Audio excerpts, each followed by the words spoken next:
What is up, everybody? Welcome to the Movies That Make You podcast. Season 2 is in full gear, and so we are super excited for what we got going on this season. Just to let you know what that means, we still have our weekly Prepisodes where we discuss movies to watch in preparation for a new release hitting theaters. I got my buddy POPpaGoss on those each and every week. Those drop on Mondays at 6 a.m. Also, we have our Creators Conversations. This is where we're interviewing people from the business and beyond to discuss what they do to create and how they create their art. So be on the lookout for that. We're also doing our monthly watch-alongs where we pick a movie to watch. We live stream our conversation on YouTube. This week, we've got the Spookie Okie back to prepare for Ice Cream Man dropping in theaters, the new Eli Roth film. So we're going to be talking about the original Ice Cream Man. We're going to be talking about Thanksgiving, Hostel, and Cabin Fever from Eli Roth. We hope you also check out our website at moviesthatmakeyoupodcast.com. There you can see all of our social links. You can listen to the podcast. You can watch the podcast. We also have our merch store. You can find tons of merch for Movies That Make You and our friends. We also have a link to our letterbox where you can see all the movies that we watch in preparation for the new releases, but also the movies that make you laugh, the movies that make you cry, the movies that make you scream, and everything in between. So before we get to this week's episode, let's check out what we got coming up on the Movies That Make You podcast. On Friday, we've got a special creators conversation with the director Mike P. Nelson. We had such a fun time talking to him about his films, including the new Silent Night, Deadly Night, as well as the remake of Wrong Turn. He's got a new movie coming out. Talk a little bit about that. But this conversation has some surprises, so you'll want to check it out on Friday, 2 p.m. Central. Next week, we've got a very special episode featuring Jeff Barker, father to Curry Barker. We had him on a creators conversation. He's joining the podcast for a Prepisode for It. It is being re-released in a 40th anniversary cover. So in order to celebrate that, we are going to be discussing his top 5 favorite Stephen King film adaptations. So we're looking forward to that conversation. We hope you are too. Look, after that, we're going to be talking about all the Insidious films in preparation for Insidious Out of the Further with a brand new guest, Keith Cantrell. We met him at OKC Horror Con. He had some incredible insights in our Q&A sessions. So we're excited to have him on the podcast for the first time. And he also did the music that we used for our promo for Evil Dead Burn. The week after that, we've got Animation Invasion. We're going to be prepping for Coyote vs. Acme. And we're going to be joined by our special guest, Jason Vines of ATX-FX, visual effects lead for Iron Lung. We're going to be talking about a host of films that have live action plus cartoon animation ingrained together. So we're excited to have those conversations. The week after that, we've got Corey from Wilkie's Music and Movies channel over on YouTube and Instagram. And we're going to be discussing a ton of bank heist films in preparation for the new film that's dropping that Friday, How to Rob a Bank. We hope you'll join us. Hope those episodes excite you. So without further ado, let's get to the podcast. Hey guys, thanks for clicking on this episode. I did want to give a little disclaimer up front due to the subject matter of Ice Cream Man being a little bit more gory and the Eli Roth films we discussed. I just wanted to give you a quick disclaimer to let you know we are going to get into some of that gore, some of that discussion. It might be a little bit more intense than what we normally talk through, but we have a really fun time with Matt. So let's get to it. With Vin Diesel. Maybe Ron Perlman will be in it. Well done. Well done. And we are back with another episode of the Movies That Make You podcast. I am Sprang. I'm joined by my fearless co-host who doesn't know how to pronounce Ron Perlman's name, Mr. POPpaGoss. What's up, buddy? You forgot to add best friends with Theo Rossi. He is. He Best is friends very. with They Theo are. Rossi. They are super tight. Both these guys are super tight with Theo. And as you already heard, the beautiful, luscious voice of our good friend, the Spookie Okie, Matt. What's happening, brother? What's up, man? How you guys doing? Doing Always well. love having Matt on. I Yes. always love coming on. It's always a good time. We love talking movies. All That's right. kinds It's of good movies. timing too. Like this is a good week to. Mm-hmm. We all just got done with OKC Horror Con last weekend. Which, by the Yep. way, these two guys hosted a shit ton of panels and they killed it. It was well, awesome. we didn't kill anyone, but I think they wanted to kill somebody after one of the panels. I won't say which one. Yeah. I don't know that no, it was a lot of fun. It was good. It was a good time. We got a lot of cool opportunities and really hoping we get to do more in the future. Absolutely.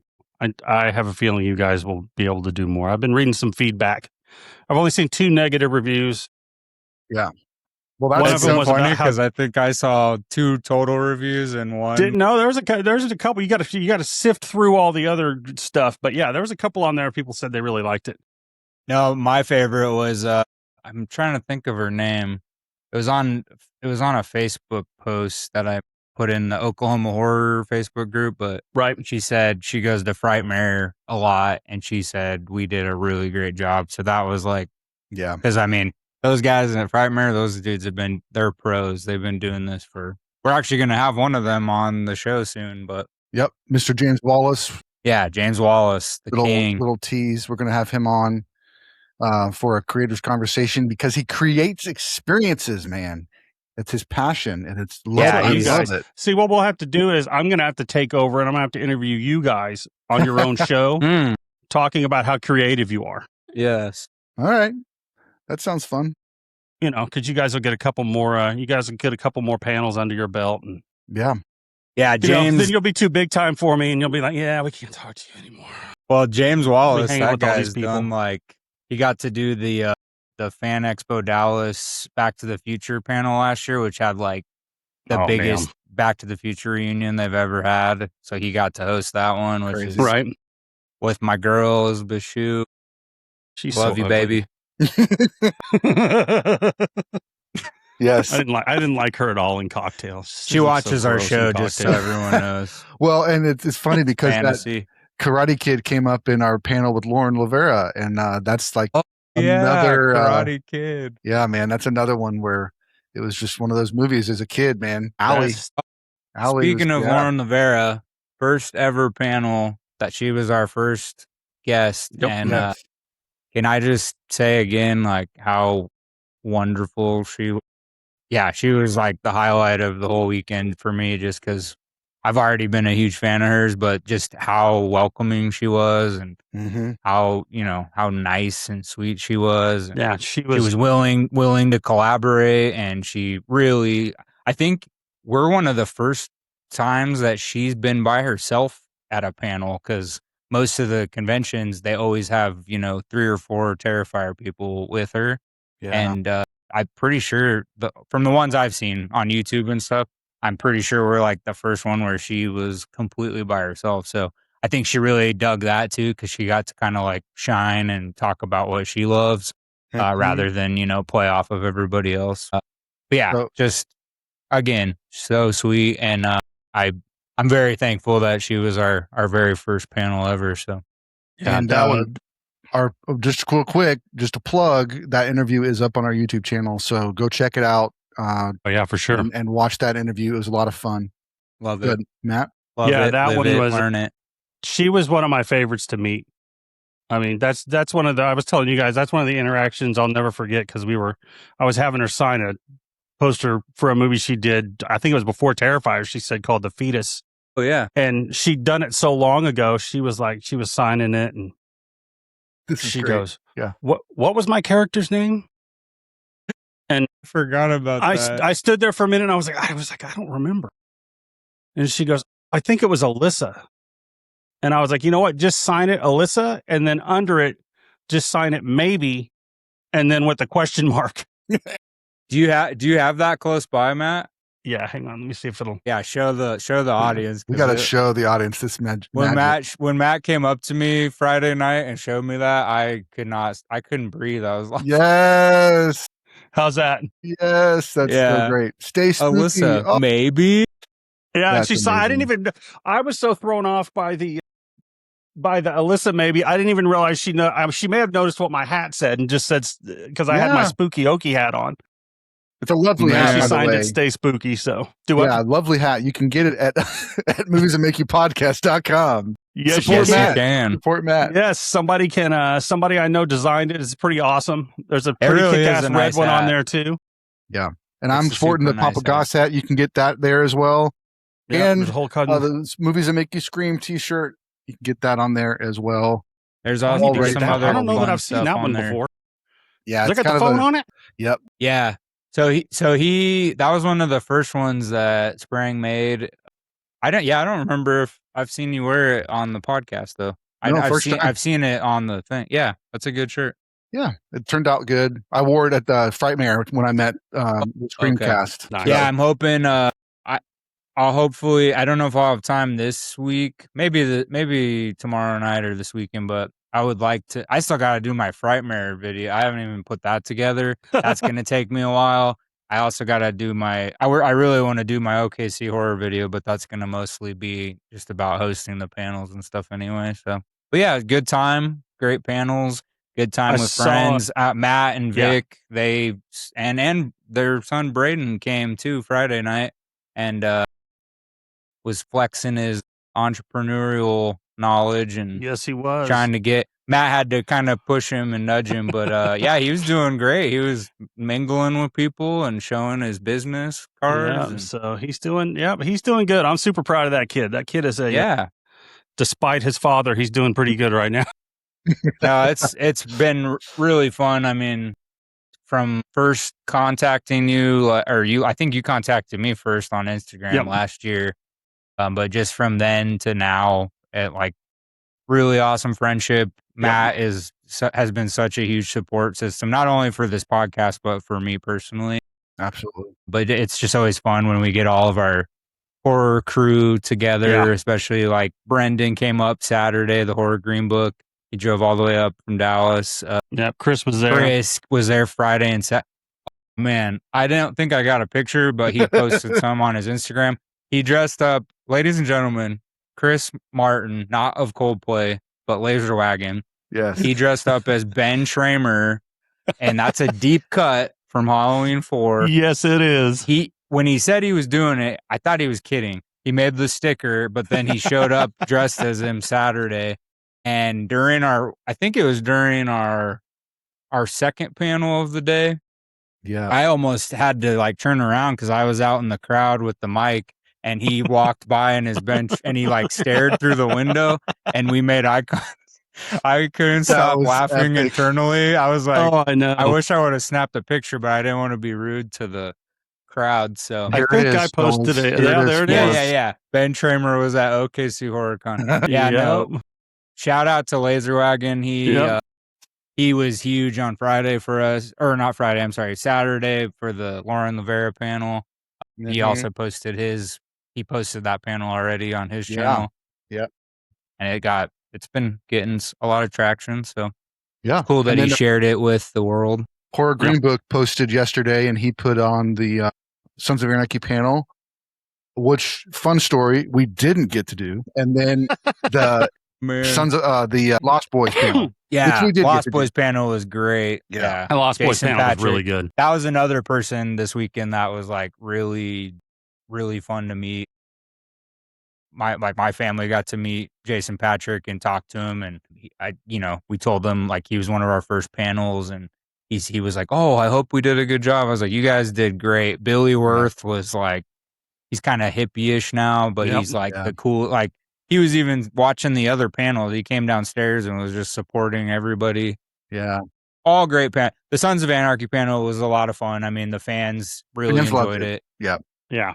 Sprang and I really prepared for that panel, and we didn't get to ask a single question. We're not really butthurt, but we are. But it was just the way it was done, right? But it was also for the Sons of Anarchy fans, and I wouldn't call myself a diehard fan, so I'm glad that we actually went over our time. They were running late to their photo op, but great panels, great time with friends, really fun. We'll tell you more about it when I do my video, and we'll be releasing in the coming week or two as many of the panels as we were able to record. So we will put those out so you guys can watch them.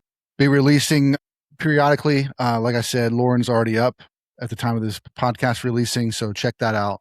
She was great. That was a really good. I'm telling you, I think she was one of my favorites. My favorite part of the whole entire weekend was meeting Derek Mears, because he is just, apart from being, involved in a whole bunch of franchises. Right. Predator, Michael Myers. I had no idea he was Swamp Thing, but now I got to go watch Swamp Thing. He is 1,000% a fan.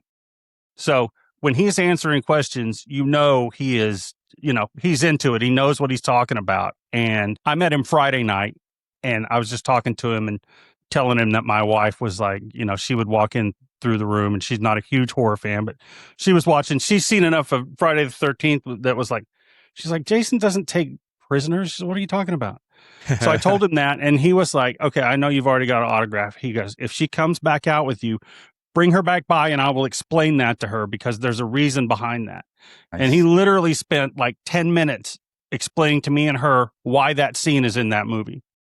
Yeah. And my wife walked away going, that's one of the coolest guys I've ever met. Yeah. Yeah. She was like, he took the time, and he had a line of people waiting to pay him, and he'd look over there and then just finish taking the time to explain that to us. So, you know, Yeah. he was He's super cool. Yeah, and like his remake, like that remake of Friday the 13th is considered one of the better remakes. I mean, I love I that remember one. the first time I watched it, I didn't get to see it in theaters, but I worked at the video store and I rented it when it came out on DVD. And I just remember being like, what the heck? Because like the first 20 minutes, like Mhm. they get into it and everyone's like, spoiler, everybody dies like in the first 20 minutes. And I was Right. like, dang, dude, are they like, is this movie almost over already? And then Nope. like that's just getting you prepped for the Yeah. rest of it. And there's some ridiculous kills, but they're really fun. Like No, Yeah. the girl in the lake and the boat hits her Oh. head on and like cracks her head open. That part made me laugh, but Yeah. Man. he's just a really nice guy, and he gets returning people. Like he was just here at OKC Horror. I think he's been here 3 times now, but he was here like 3 years ago for OKC Horror, and they had a bunch of other Jasons too. Mhm. And I know our friends, Crafty Creepers, they are huge fan. Like they're big Jason fans, but that's one of their favorite Jasons because he's like so genuine. He's always, you know, he has returning people who always want to talk to him, regardless if they've gotten an autograph already. Right. But yeah, he was really cool, and I have to give him a huge shout out because, you know, originally he apparently has in his contract that he's not supposed to be videoed. But after meeting us and like really loving what we were doing and being respectful to him and all that, he was like, yeah, I don't care if you put like, that's awesome. He's like, Yeah. he's like, I even offered to like send him an edited version so he could review it. But he's like, no, I trust you guys. He's like, you guys have been nothing but respectful to me. And he was genuine. Like you'll see it when we post that one. Yeah. He's like loving the questions. He gets to like, actually, you know, he's very animated. He gets to be himself. And that was really cool. So I think I agree. I think Derek Mears was another surprise highlight for me because I wasn't knowing what we were going to expect. The one that I was most nervous about ended up being pretty spot on. So that was the Sons of Anarchy one. So, but it wasn't because of who I thought it was going to be, Ron Perlman. It was because of somebody else. Which you'll find out soon. And we already mentioned him like 3 times in this episode. So, well, you know what? It rhymes with Leo and I don't got it. and Fosse. Leo Fosse. Yeah. You know, it just made me want to scream, you know, like the Michael Jackson, Janet Jackson song makes me want to scream. I love that song. But you know what else makes me scream? Ice cream. Yeah, nice. Very nice. Yes. Love that lead in. And we are Well here. played. We are here because we've got Ice Cream Man, the remake, Eli Roth directed, gonna be bonkers. It drops this Friday, and we're gonna talk about a couple of the Eli Roth films and also Ice Cream Man from 1995. So we're gonna have a lot of fun. That's why we got Matt here, because he loves ice cream. I love ice cream. I do. I love Eli Roth. Yes. Best. I love Clint Howard. I Clint know. Howard, He's so dude. lovable. That movie, I've never seen the original Ice Cream Man before until about 2 nights ago. Nice. Yep, same here. Holy mackerel. Yes. Before we start talking about the movie, let's talk about ice cream. Matt, what's your go-to flavors? Give me your top 3. You know, my top 3 are cookie dough ice cream. I love cookie dough ice cream. I'm kind of a plain guy, so I love vanilla. I know it's kind of boring, but I love vanilla. Best. And then as a kid, I loved bubble gum ice cream. Ooh. Nice. You know, Nice. even though that bubble gum was the absolute worst bubble The gum. worst. And I don't once think you they bit even make into that it, anymore. I don't think they do either. But you know, I think it was because it was in Ice Cream Man. They were like, no, we can't. We can't. We do They're that. like, can't did you see use- what happened to Clint Howard? This is where the bubblegum ice cream came from. Right. Good grief. Yeah, we can't do that anymore. Yeah, but the pieces were like that big, Yeah, and then yeah. you only got it was a super small piece of gum, and you chew it twice, and then it's just you got there's no taste or anything left. But Yep. yeah, those are my top 3. How about you guys? All right, Josh, how about you? So yeah, I'm kind of like Matt. I'm pretty plain. I loved when I was growing up. My grandma in Iowa, she used to make homemade vanilla ice cream like every summer. They had a pool in their backyard until they filled it later on, but we would go in the summertime or whatever, and we'd swim. My grandma would, it took a long time to make because they had those old ice cream makers, and you had to put all the stuff in, the salt, all that stuff. And then it would spin around real slow, and it took probably, I don't even know, 6 hours to make or whatever.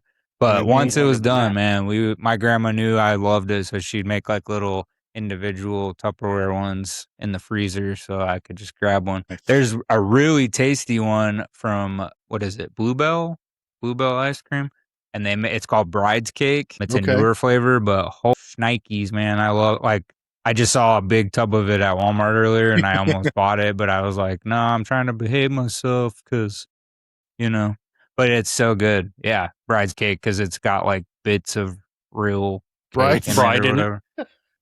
It has what? Mice? Brides. Real bride in it. Oh, real bride. bride. It's got bits of Uma Thurman in it. That kind of tracks with the Samara Eli weaving. Roth, the whole Eli Roth thing. Yeah, right. No, it's really good. Flavor. It's third flavor, Josh. What you got? Third flavor. Oh, pretty much anything with like, I really like Oreo ice. Like if you grind Oreos, I don't like when it's like a whole Oreo in there. Like it needs to be like mashed up and mixed in there, but it adds a nice touch to the vanilla. Blizzard. Yeah, like a Blizzard. Yeah. So my favorites, I'm gonna lean in, is cookie dough. So I'm with you. But then I go mint chocolate chip. Ooh, that's a good one. That's a good one. And then I go cookies and cream, where it's like the bits of. Dang. Oh yeah, cookies and cream is. Yeah. All right, everyone. So now we're going to rate off the results what the top. No, that we're not doing that for this episode. Cookie dough is number 1. Yeah, cookie dough's because it was on 2 lists. Hey, is Zeke still there? Because he's really good at those math problems. Yeah, exactly. Exactly. Well, let's get into one of my favorite moments. Yeah, I know, right? Freaking Zeke to explain. I mean, it was amazing. I was like, what is he talking about? That's incredible that he's like, well, if there's 5, then you times it times 10, then it would be on 5 lists, but then you narrow it down. I was like, what? I thought I was smart enough for this show. Yeah. Nope. Just eyes, your eyes glazed over. Yeah, Zeke's just too smart, man. Yep. Smart kid. For sure. So let me give a little bit of summary. There's a child, and his favorite ice cream man gets gunned down in the street in the middle of the neighborhood by a gang. And the kid gets shot in the head, ends up spending a lot of his life in a mental institution because of the damage to his head. When he gets out, what does he want to do with his life? He wants to become an ice cream man. But instead of just making regular ice cream, he wants to make ice cream made from human body parts and bugs and gross stuff. So the whole movie is him just getting as gross as possible, sticking his hand in the ice cream and touching the ice cream and then giving it to people. I'm like, this is the most disgusting thing. Germs. And then there's these 3 kids that figure it out. They take pictures and they're trying to solve the mystery, and everything ends up coming to a head. And, Clint Howard's great as this deranged ice cream man. And it leans into the goofy and the bizarre. And it's just one of those cult movies, those fun cult movies that are just, they make no sense, and they're not going to be for every audience, but it just is wild. Whoa! It's just wild and crazy. Excited. Yes, I am very excited. He's very excited. He has a whole refrigerator full of ice cream. He's just going to go gorge himself when we're done. Yes. I want ice cream right now. Yes.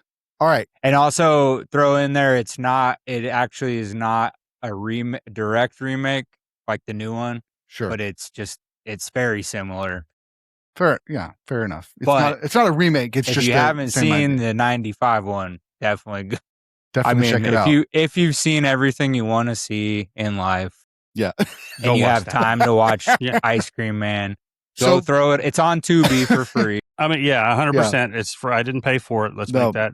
I didn't. It was. I streamed it for free. I'd have been mad if I paid. Hey, Matt, so give us your thoughts. Ice Cream Man, 1995. Let's hear it. Thoughts on the Ice Cream Man, 1995. Well, I'm still trying to figure out why.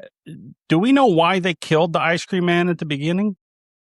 Or is it just like random, just like a random drive-by? Like, didn't they jump out, like, they just jumped out of a van and just... They just drove down. It was a drive-by in the middle of the suburbia. He was out of bomb pops, I guess. So. Yeah, and they were very upset. They were very upset. No bomb pops, where's no my push-ups. bomb pops? No, I really enjoyed it for what it is, which is just a cheesy, just completely cheesy movie.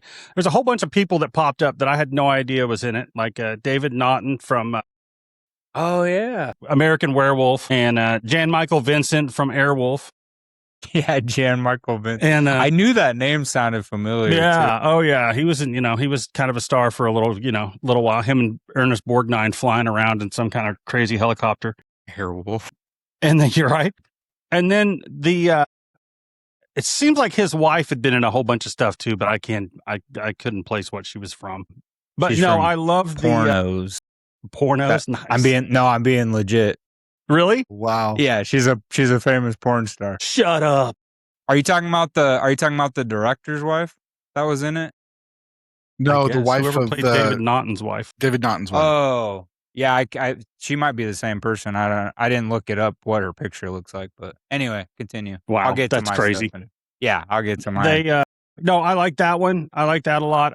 My son did notice that they got their money's worth out of like the same 3 notes over and over and over again in the score. Nice. It was just like, it's just like, I think they may have just done that just to drive you crazy, just to amp up the craziness that's going on. Yeah. And I did like how the one cop with the gun was running through the insane asylum. Like, all these crazy people are trying to get the Ice Cream Man grew up in. He's the only one with the gun. He's running through there like he's scared. And then Jan Michael Vincent's just walking through. Mm-hmm. He's not even looking at him. He's just chilling, walking through, like there's no big deal. Yeah. I thought the kids were pretty good. It was just off the hook. I mean, it's just insane. It's one of those old 90s insane movies that you look back at it and you go, how did this movie get made? And it got released in theaters, I think. I think one of the ways it got made is that they stretched out all the pauses between conversations to make it 90 minutes, because otherwise it'd be a made for TV hour-long special. That's the one thing I noticed was like there was a lot of pausing after someone would say something. It would cut to the other person and they'd stare and then they'd say something. So. Well, it did seem like some of the breaks did look like they were going, like they would go to commercial and then they were coming back. Yeah. Yeah. Is what I was like, was this a TV? I was like, there's no way this was never mind. I was like, no, this is not a TV movie. What am I saying? They put a spoiler alert. They threw a dog through a meat grinder. Mm-hmm. I'm just like, what does happen? What does he kill the dog? Yeah. And that's a rule. You don't hurt dogs. Oh, the one scene where he's like making the special ice cream for the police and he takes an eyeball and sticks a thing through it and takes a piece of the eyeball and puts it on top as a special topping just for and the then top. And then there's the great close-up of the eyeball. He's just going, the eyeball's looking at his mouth, just bouncing around. Yeah, so ridiculous. But I mean, I think it is one of those things. I mean, it's an inspiration, I think, for different people that just want to go into the gore and lean into it with everything they've got. 100%. It's super gross. Like, makes you not want to go to the Ice Cream Man when he drives by, except in a No, you definitely don't want to go.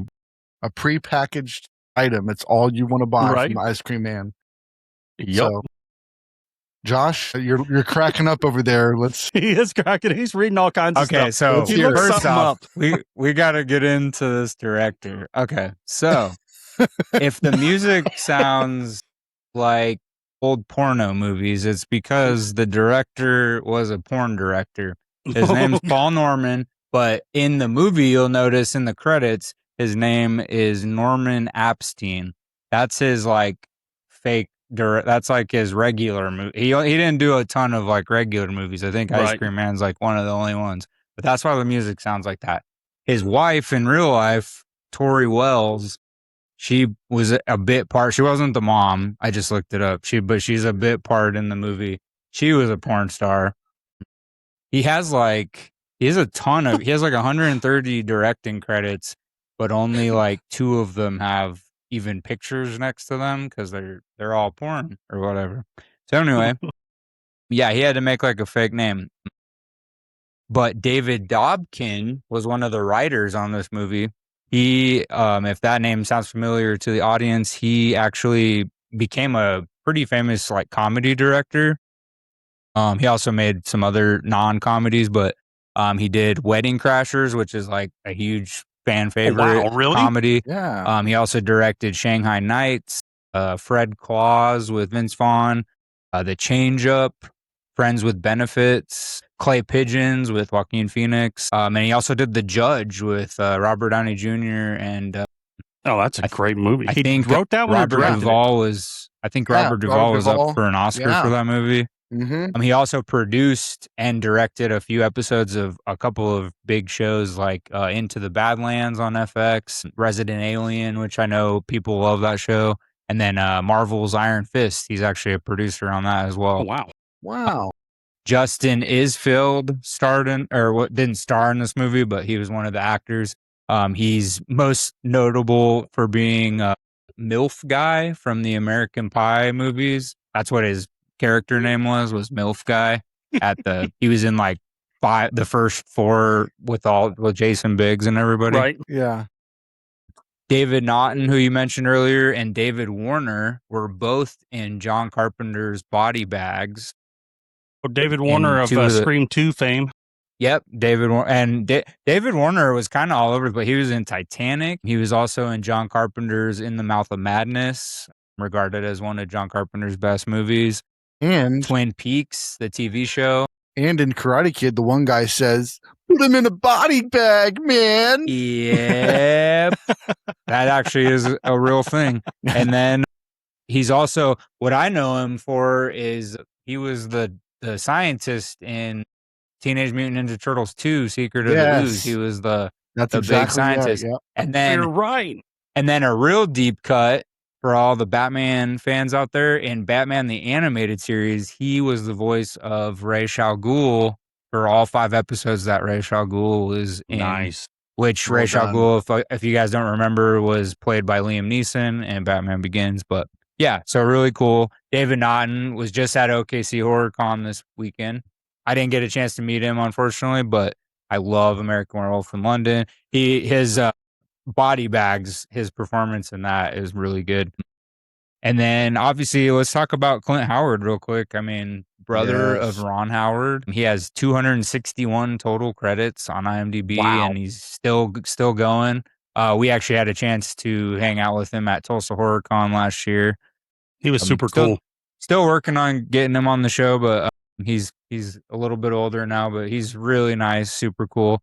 This was his first starring role since Evil Speak, which is a really awesome movie if you guys have never seen it, from the 80s, where an evil computer like takes over his body. And I know we sold a lot of that copy of the DVDs when I worked at the video store, but to get that raspy voice in the movie, because Clint plays he always plays a weird character usually, but like this one, his voice sounds real hoarse almost. He would, on the way to set every day, he would like scream at the top of his lungs to make his voice sound like that. He probably was also mad because this movie is just ridiculous, but some of the scenes with the ice cream, they actually substituted mashed potatoes as the ice cream because they probably had to do a bunch of takes. So they're probably like, we can't just keep eating sugary ice cream. So they did mashed potatoes. The movie was actually sponsored by Converse shoes because those were real big in the 90s. So that's why you see a ton of shots of shoes in the movie, especially like the Chuck Taylors, because Converse was apparently a sponsor for this movie. And then one last thing, the abandoned sanitarium that they shot in, the satanic drawings on the wall and everything, that was like a real abandoned place, and those were already on the wall when they started filming there. So probably a lot of crazy stuff going on in there. But yeah, Ice Cream Man, crazy. But then when you do like a little deep dive on like the director, obviously, and Clint Howard, I mean, it makes sense why he was cast. Right. It's a ridiculous film. I had never seen it like Matt till just like a couple nights ago, and thankfully it was free on Tubi. But Yeah. I mean, I can see why it's become kind of like a cult favorite. Like people like it a lot, especially for Clint Howard because you know he didn't have a lot of starring roles in those 261 credits. But yeah, it's just it's wild. It's also wild that it was in the 90s. That opening scene with when the ice cream man gets gunned down, it almost felt like a Friday movie to me I thought I was watching like a new like the original Friday, like a deleted scene from Friday or something. But it just has that feel. But yeah, it's ridiculous. It's fun at times and just hilarious. Like some of the dialogue is, especially with the kids, like I forget what the scene was, but the kid, I don't know, the kids that they cast were not They were fantastic, pretty great. but they They were were pretty good. They were yeah, I mean, great being they bad, probably you weren't know? given much direction, but Yeah, they just kind of had to like freeze and like, you know, sneak away. And then obviously Clint, he actually really funny. There's a sequence towards the end of the movie when Clint Howard is up on the top of the ice cream truck and the two cops show up and they're like, freeze. And then he like comes through. He has like ice cream scoops in his hand and he jumps down and like knocks both of them out with ice cream scoops. It's just such a funny. And his truck, if especially towards the beginning of the movie when the kids are coming up to like get ice cream from him, he has like jail bars on like so like it makes his truck like even stranger. But yeah, he like creeps in the dark from like a jail cell on his ice cream truck, which I thought was super ridiculous, but very yeah, it's an out there movie for our audience if you've never seen it, but check it out. It's fun. Yeah, check it out for sure. What I missed was, and my kid picked it up, was if you notice when he jumps off with the ice cream scoops, he has holsters that the ice cream scoops were in. So he pulls the ice cream scoops out of two like double gun holsters. Nice. And cracks them over the head with them. Also, I just saw two more titles that the director did. Oh, God. He did Intercourse with the Vampire and Intercourse with the Vampire 2. So I guess that's supposed to be like Interview with the Vampire. There you go. That's really funny. Oh, but Yeah. anyway, I knew it too when I was watching it. And then I started doing my notes. I was like, okay, this is all adding up way too much. Like that, the way that movie felt, I was like, that guy clearly doesn't really know what he's doing. So Right. you don't have to have a lot of talent. Just a couple of things. I thought the dream sequences were really creepy at the beginning, that he's like having this dream sequences where there's like a scary clown, it's his doctor or whatever.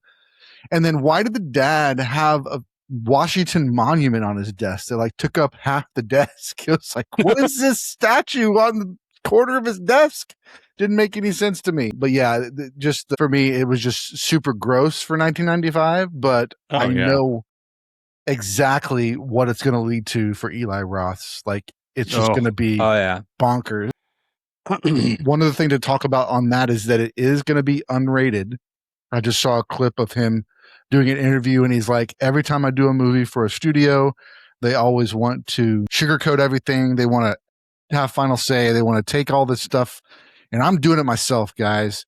I'm going to make it my movie and exactly what I want. So if you thought Eli Roth was crazy and you thought his movies were ridiculously gory, that was with him being with a studio holding him back. So Ice Cream Man is about to go crazy. So I know that those of you that love that kind of stuff, you're gonna love it. I'm gonna love it, but just beware of those that don't like that level of gore. It's no holds barred. Ice Cream Man, 2026. Well, and we know that it's going to be crazy because we had friend of the show Alex Armbruster on earlier, who's actually in Ice Cream Man, the Eli Roth one, and he said it was so much fun, but he said it was insane being on set because he said he doesn't think people are ready for this movie. So I don't think they are either. Yeah. I can't even imagine Eli Roth just unhinged. Just there's nobody, nobody's telling him what to do. He's the person telling him what to do. So I can only imagine. Yeah. Well, and I think this is under his new It's the first company. one. Yep. Yeah, it's his first one that he's done because they did that. What was the something Dream Eater? Jimmy and the Twigs or whatever? Yeah, that came out. one.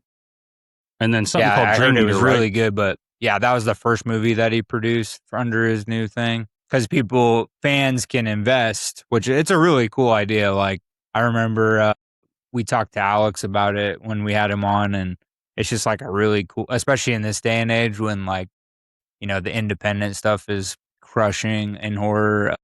It's cool, like the fans get to be part of it and they get a profit. Like if you invested in this horror section, like if a movie, how much ever money it makes, like the fans actually get like a little piece of it because they invested. So yeah, it's really cool. Yeah, I'm looking forward to it. I had no idea that he was doing. Did you guys know he's doing a movie with Snoop Dogg? No, yeah, I saw. Well, he did that. He did that trailer. Or he did like a little teaser thing. Yeah, evidently that's an actual movie called "Don't Go in That House, Bitch." Yeah, don't go in that house. What is it? What? That's well, crazy. We talked to Alex. He did another fake trailer that I think they're gonna make a real movie, hopefully, because it made me laugh. But it was the one where they're like the piano. Was it the Piano Killer? Yes, something like that. But that trailer that they made for that was I was dying. I was laughing so hard. Yeah, that's good stuff. Really cool. I can't wait for Ice Cream Man. Yeah, yes. We're in for it, man. It's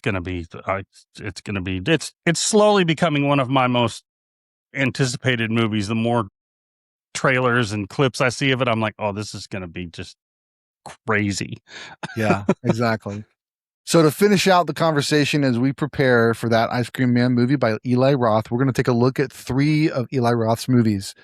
Cabin Fever from 2002, Hostel, which really put him on the map in 2005, and then Thanksgiving from 2023, which was like a slow hit, like a soft, silent hit. It just became great. It became a real popular thing at cons to see John Carver. And as Josh already mentioned, we got to interview the man behind the mask, Alice Armbruster, on a Creators Conversation earlier this year. So that's Thanksgiving. But let's jump in. Cabin Fever 2002 starts out. We've got some young kids. There's 5 of them, 1 couple, 1 guy that's forlorn for the other girl, and then 1 dude that's the comic relief. And they're going on a trip. They've got a cabin in the woods. So it starts like a lot of these horror movies do. But instead of being chased by evil demons like Evil Dead or Jason like Friday the 13th, they're chased by just a disease, a skin disease that causes the person that catches it to basically just be bleeding out their pores until their skin just kind of melts away and they just are dead and gone. So that's kind of the premise. They have a crazy encounter with a guy that's wandering the woods, and they end up contracting it. He ends up falling in the water and ruining the water supply for that cabin. And then that ends up ruining the water supply for the entire city by the end of the movie. So this town is just going to be full of people that are just dead. So I guess they're not going to be full of people. Just going to be full of bodies. But it kind of starts out and the one girl catches it, and then they all try to keep her away from them. But then they all end up catching it one by one, except for one guy. Spoiler alert. One guy doesn't catch the disease, and he's so excited, and he runs out of the cabin. He's like, I did it. And cops just gun him down because they think that he has the disease, and they're trying to protect their people. So that did not end very well at all. But it ended really kind of hilariously with the little kids grabbing the water, making lemonade, and serving it to the cops that killed the guys. And then serving the whole town, right? So that's Cabin Fever. I think it was Eli Roth's, one of his earlier films, if it wasn't his first film. But Matt, as our guest buddy, you go first. What do you think, Cabin Fever? I have grown to love this movie. I didn't care for it when I first saw it, but I've kind of grown into the gore of things. Like I used to really not like it. Now I'm kind of, after you watch a couple Terrifier films, you just kind of, you just kind of want to know what they're going to do next, See for everything. Yeah, right. No, that one is I think it reminds me of a 70s movie. You know what I mean? I don't know if that's what he was going for or not. But yeah, it reminds me of one of those old 70s horror movies where, you've got a whole group of friends and then they kind of just, they just kind of start turning on each other really quick. And you find out that's the kind of stuff I like is you see people, you see the character development of who's going to turn first. And you're like, oh, okay, well, she's sick. Well, we're going to, throw her in the barn or whatever, the shed outside. And the whole, they're all good buddy. And then everything starts going to hell. I thought the direction was really good. I loved the cinematography. And then, I think it was Greg Nicotero that worked on this one too, who did the special effects, which were just, they're super gross. I mean, that scene where she's shaving her legs in the tub is just, ugh. Yeah. It's just it's just terrible. I think was Hostel his first movie? No, Hostel was Cabin Fever was his first one? debut. Yep. Yeah, it was. It seems like, he grew as a director because we'll talk about Hostel later. Anyway, I really liked it. I thought he did a great job.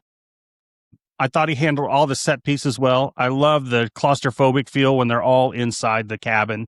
And they kind of figure out where, they finally figure out what's going on and what's wrong. And then I don't remember. Is it they figure out that the water's bad and the two guys decide they're just going to drink beer the rest of the entire time? Or no, that happens before, right? Yeah. Yeah. That's why they're saved for most of it. And then the guy breaks his deal and drinks one sip of water. And then the next day That's right. Yeah, so it's just Robert Kurtzman was the makeup effects, another legend, not Greg Nicotero, but yeah. Was that who did it? He worked with Greg Nicotero a lot though, but yeah, Robert Kurtzman, who worked on From Dusk Till Dawn, Wishmaster, he's got a ton of credits, but yeah, him and Greg I think came from like the same school of makeup effects. So yeah, that was I really enjoyed it. I love the fact that I love where they shot. I don't know where they shot it, but it's just that area is beautiful wherever they shot it. Yeah. Yeah. And then just that cabin, it gives you that feel of, oh, this is going to be a nice little, trip. And then, their faces start melting off. Yeah. And it's the one guy just starts randomly shooting that poor guy who's sick, who shows up for, just to get some help. And he just starts blasting away. I'm like, what is happening right now? Yeah. He just got scared. Yeah. It's, it's good. And I like, it's not Cheryl Ladd. What's the blonde's name that's in Jordan Ladd? Yeah. Jordan Ladd. Yeah. I love her from Death Proof. So, it's got a bunch of actors in it that I like too. And it was filmed in North Carolina. Carolina. Okay. Yeah. Yeah, nice. That just seemed beautiful. But the guy who's in Detroit Rock City too, yeah, I love that guy. I love that guy. I wish he was in more stuff because he's just, he James plays DeBello. That goofy. Yeah, James DeBello. He plays that goofy guy. He reminds me of Jay from Jay and Silent Bob. Right. Yeah. So yeah, I dug it a lot. I think it's really good. Yeah, actually, Kristen and I watched it last night, and she enjoyed it. She's like, "That was good. That was good." It's a solid flick for sure. Yeah, it really is. It's fun. It's a fun movie. It's got the people at the beginning are super creepy, like the kid that has the bunny rabbit mask on and bites him. You're like, what is going on? He steals the Snicker bar? Yeah. For what? Yeah. What are you doing, bro? Yeah. Just so dumb. Yeah. But it starts like those Cabin in the Woods movies do, like The Hills Have Eyes, or it starts like that. So you think that's what's going to happen. And then it's not what's going to happen. That kid, the martial arts that he's doing, like he actually is like a real martial art. Like I can't remember what the notes said. He's like a black belt in. Wow, I know that was a crazy move that he did for no reason. It was funny because I guess I can't remember how it ended up making it in the movie for him to like do martial arts just randomly, but I think Eli saw him. He found out he was like a black belt, and he's like, Well, let's just throw randomly into the so he just had him go do pretty much like improv that scene, I guess. Right. And it's really funny when it happens because freaking James DeBell was like, what the? Like, and then the kid bites him and he's infected. And so now the kid's got it. It's crazy. Ryder Strong from Boy Meets World is the main lead in this. As we mentioned, Sean. Jordan Ladd. But yeah, Serena Vincent is also in it from Not Another Teen Wasn't Movie. she a Power Ranger too? Was she the yellow Power Ranger? I think she was in like the later not like Mighty Morphin, but she was on like 20 different Rangers, whatever the like middle, like after Mighty Morphin was ended and Turbo was ended. She was like the quadruple turbo alien Mighty Morphin Zeo Ranger. She was in the Return to Haunted Hill. So that was I like the House on Haunted Hill remake. That was one that I really got freaked out when I saw it. That was a really good one. Which one? Who's in that one? Chris Kattan. Ali Larder. Isn't Ali Larder and Ali Larder, I think. Oh, I did watch that one. Jeffrey Rush. Yes. Yep. Yeah, he plays the hotel owner. Yeah. Yep. I saw that in the theaters. A good one. That was a good one. Yeah, I did too. And that it was just kind of the first time you saw that kind of jumpy, like movement, and it just like freaked me out. Well, because that came out around the same time as some similar movies like that, like The Haunting with Liam Neeson. That was another kind of like extreme jump scare with the sound and everything. Yeah, for sure. But yeah, overall, I mean, I thought it was good. It was not something you would expect would happen. There's no final girl. Like I said before, everybody dies from our main group, and then everybody's dead in the town. Eli Roth actually plays kind of has a cameo in it as the pothead that shows up out of nowhere with the dog, and then he winds up dead in the final reel somewhere. Yep. I do also want to mention Eli Roth got some love in Inglourious Bastards. Quentin Tarantino, he plays the Bear Jew, where they're chasing Nazis, and very, very pivotal scene where he walks out of a cave with a big old bat and he just take a swing at a Nazi head. So that's just a kind of a wild opportunity to be in a Quentin Tarantino movie like that. I think well, he's in two. He's in Death Proof too, right? I don't know if he was in Death Proof. Was he? I think he does have I think he is in I think he's in the. I think he's in the bar making fun of. Oh no, he is because he goes up to the bar to get a drink and he calls Kurt Russell BJ and the Bear. Yeah. Do you know who? Quick for our audience and for you guys. Do you know who originally the Bear Jew role was written for? Adam Sandler. Really?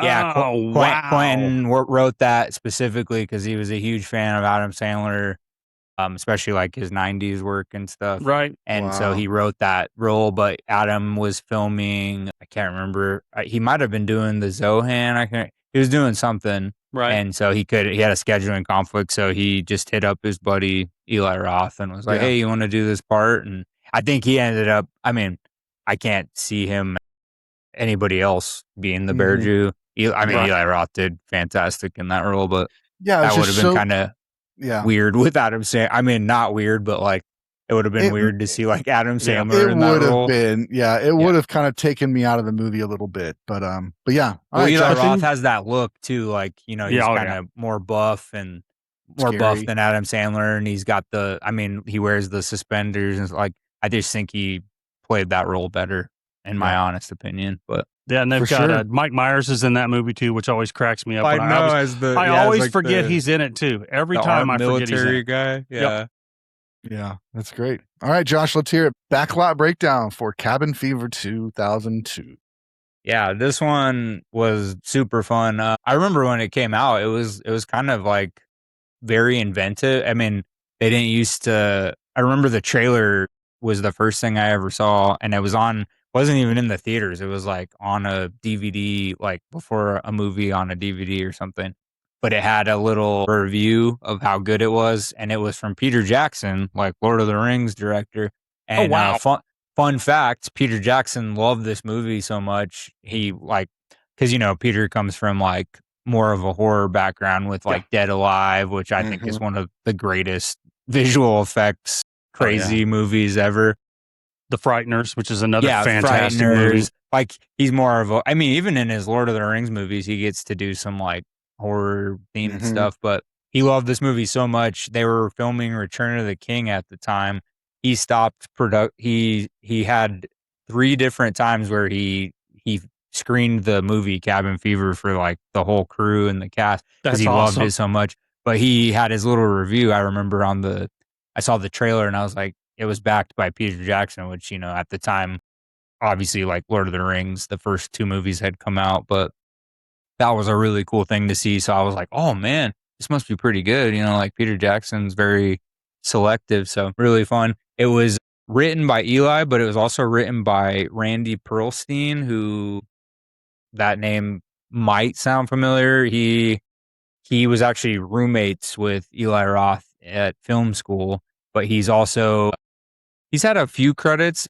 He was Buckley in Dead Man on Campus. I don't know if our audience or you guys have seen that movie. I remember but that one. Yeah, really fun movie. I think Mark Paul Gosselaar and Shades from That Thing You Do. I forget his actor name. Yeah, but yeah, that was a really funny movie. But it was out of print for a long time too. I remember the video store. We finally got Dead Man on Campus, so I was finally able to watch it because you couldn't get it for a long time.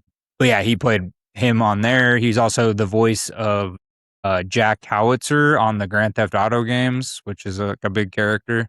And then a lot of you would probably recognize him if you don't recognize him from Dead Man on Campus. He worked on some episodes of The Chappelle Show.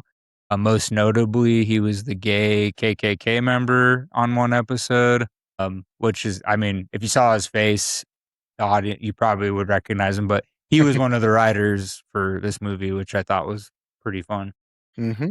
And then you just talked about the cast. I mean, Jordan Ladd, she was in Club Dread, which was the Broken Lizard guys, Death Proof, which Matt mentioned, Never Been Kissed, which is a really fun one with Drew Barrymore, Ryder Strong, obviously Sean from Boy Meets World, James DeBello, Detroit Rock City, which you already mentioned. He was also in a quick scene in Scary Movie 2 with Sean. There's a scene with him and Sean Wayans that they make fun of Dude, Where's My Car, which is really funny. Serena Vincent, she did a ton of TV shows. And then she was also in Tales of Halloween, which our audience might have seen. It was kind of like a anthology film that came out like 2012, I think. And then Joey Kern, we didn't talk about. He's in this movie. He was in Grind, which was a really cool like skate movie, like a skating movie comedy that came out. And then he was also in the beginning of Super Troopers. He's very famous for the opening to Super Troopers. He's like the 3 guys are all high in the car and they're like, pull over. And he's like, we're already pulled over. We can't pull over any further. That's the same guy, it's Joey Kern, but he popped up in some other stuff. The shaving, like the skin coming off, that actually like happened to Eli Roth. That's where he got the idea. He used to work on a farm in Iceland and he got a skin infection from the hay, like rotting hay or something. And so he had all these sores and like he was bleeding and stuff. And when he shaved his face, his like parts of his skin of his face like came off. So that's where he got the idea for that scene in Cabin Fever. That's how he got the idea for this movie kind of in general. But yeah, I just remember when it came out, it was like a huge deal. I remember it was in the theaters. It had a pretty good run for being like more lower budget. I know it was backed by obviously Peter Jackson, but I think this is when him and Quentin kind of started forming their friendship. But Quentin hadn't started producing his movies yet. But yeah, I just remember like what a big deal it was when it came out, and a bunch of my friends went to see it in the theaters, and I waited till it hit video and then I rented it. But I really enjoyed it, especially on first watch. I was just kind of 2002. I was like just getting into movies back then, like heavily getting into movies, not just like superhero movies or comedies or whatever. I was like actually watching legit movies back then. But that was kind of the start. So I remember watching it and I was like, man, that was pretty solid especially for his like first film. And then he became the Eli Roth that we know today. Yeah, absolutely. We just mentioned it. Quentin Tarantino started producing some of his films, putting his name behind Eli Roth because of their friendship and because he valued what he was doing on the screen. And one of the first ones he did that with was Hostel 2005. This was the first movie I ever knew Eli Roth from. Everything about Hostel is just nuts. Basically, a group of guys goes on a European trip. They're basically jumping from town to town, staying at hostels. They stay at this one hostel and they get invited to a party by some girls. When they do the party, they have some drinks. They wake up. Basically, they're captured in this torture chamber, and people with lots of money are going in and using their bodies for torture and fun, physical torture and all that stuff. So just a bunch of gore. I think this is probably, we've said the P word a lot in this episode, so I don't know if I want to say it, but this is definitely the torture celebration movie that I remember kind of kicking off that whole kind of vibe. It's interesting. It's gory. It's all that stuff, but it's, Jay Hernandez finds a way to get away at the end of the movie. Spoiler alert. But he's our final guy. But yeah, it's just the whole movie is kind of that vibe. And so, Matt, let's hear it, man. What you got? This one is, I never saw this one in the theater just because, around this time I had heard, so, the word of mouth was so crazy about this movie. I know a girl I was dating at the time, she went and saw it, and she went to a theater and that came out. When did this come out? In 90 or 2005? Yeah. So it was one of the biggest theaters we had, and she said she got there a little late, and she said the theater was absolutely packed. This was back when movies sold out. Mm-hmm. And she came out of it going, "That's the grossest movie I have ever seen in my entire life." Yeah. She was like, "I've never seen so many topless girls and, body parts being chopped off ever." So I thought, well, I don't know, I wasn't into the gore a whole lot back then either. So I missed it up until I probably didn't see it until about 5 years ago for the first time. And honestly, it was better than I thought it was going to be. The first half of that movie is really beautifully shot. They build the relationship between all three of those guys up really good. Mm-hmm. They let you know right off the bat that the two guys are from America. They've been friends for a long time. They just hooked up with this other guy. Is he Norwegian? Is that what he is? Yeah. Yeah. And then they've just kind of been kicking it around, hanging out. And then they meet that freaky guy on the train who kind of hits on one of them, I think. And then they end up, I don't know how these guys don't realize red flags are going off when you're, you check into the hostel and two hot girls are like, "Hey, come to the steam room with us and we're going to get topless," and you're like, no, that doesn't, this doesn't happen right off the bat. You talking to me? Something's fishy, right? Yeah. Something's fishy somewhere. And then, then that one, then their buddy disappears, and then they get that. They get text, they get right? that picture text and stuff. Yeah, they get a text, and then they kind of pan down, and his head's been chopped off. Spoiler alert. And the guy just took a close up of his head, and then he's just whistling down the hallway down to the other person, whoever he paid to have, chop up or whatever. So the little kids just, they might freak me out more than anything else. And I guess that's a real thing over there. Yeah. I guess they're just, they're Bandits, just, hoodlums, just gangs of little, preteens running around shaking people down for bubble gum, I guess. And then I'll be honest with you. I guess we live in the Terrifier world. And I keep on bringing up Terrifier because it's the, it's a good reference. As of right now, that's the top of the food chain as far as gore goes. Mm-hmm. And if you put Hostel up against Terrifier, the first Hostel up against a Terrifier movie, it seems pretty tame. Yeah. I know if you can say that, it seems fairly tame compared to what Damien Leone's doing now, Right. But it's just, I think he still leans into the Jaws thing, because I think he's a big Jaws fan too. So I think he still leans into the, I'm going to make you think what I'm doing, and I'm not going to show you the whole thing. Like, he'll cut away real quick and just do a sound effect of, like, I don't think, do they show both the guys' Achilles getting cut? They don't, right? No, I don't they think show they do. Do they? They don't show both. They don't show both, but they just show one. Yeah, because that was like the big. I'll talk about that in a sec. But yeah, that was like the big word of mouth thing that was going around. Was I had a lot of friends that were like, God, there's a scene and like Oh. they said they couldn't even watch it, but continue. Yeah, and there, there's a whole lot of, other stuff like, pushing drills into people's knees and Mhm. all kinds of stuff. But, it's just that he's just pushing, he was pushing the envelope back then. And has there ever been a director's cut of that movie? Has he ever done a director's cut of that movie? I think on DVD, I just remember, no, I think it wasn't a director's cut. I think it was just an unrated cut. There's unrated, like gotcha. But I mean, I think it's just, they just show a little bit more of what they filmed. Second. Yeah. Right, yeah. I mean, he put the most extreme stuff that he could into the final. It's still a studio film, right? Which is what he's said, right? Yeah. So I mean, he's still handcuffed. It's just that they're a little looser than what they are when they're completely off.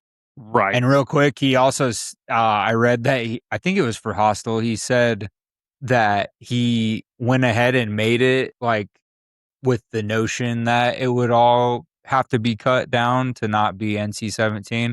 Right. And the studio just automatically made it rated R. So like he didn't have to he cut down a little bit of stuff here and there, but he really didn't have to like cut much out, which is surprising. That's shocking. When you see that movie. Sure. Yeah. There's a few scenes where you're like, what? They didn't even question it? That's insane.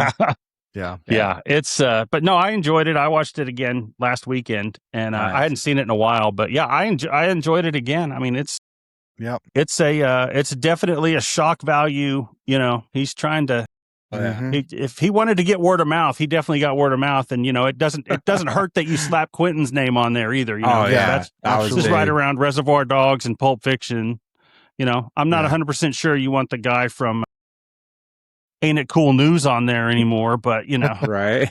I think he probably wants to have his name removed for very obvious reasons. Nice reference. I think that guy on the DVD, I think that guy even has a commentary track on the original DVD, which is probably sketchy. Dang, I remember that. Right? Ain't It Cool News? Yeah, that was back in the day.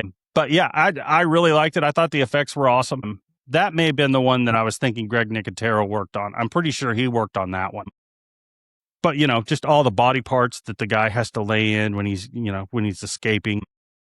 And the thing that got me is anything to do with like eyeballs or toes, I can't handle. And the guy's cutting her toes off with bolt cutters and then the eyes popping out, hanging out of her, hanging out of her head. And it's just anything you can do to get under people's skin, that guy's finding a way to get under their skin, 100%. So 100%. He definitely, he definitely, went as far as he could with that one. But I honestly think that the some of the shots just where they're walking around Amsterdam and there's a real high shot of the city. There's one where they're walking along the river, which is just it's a beautiful, it's shot beautifully.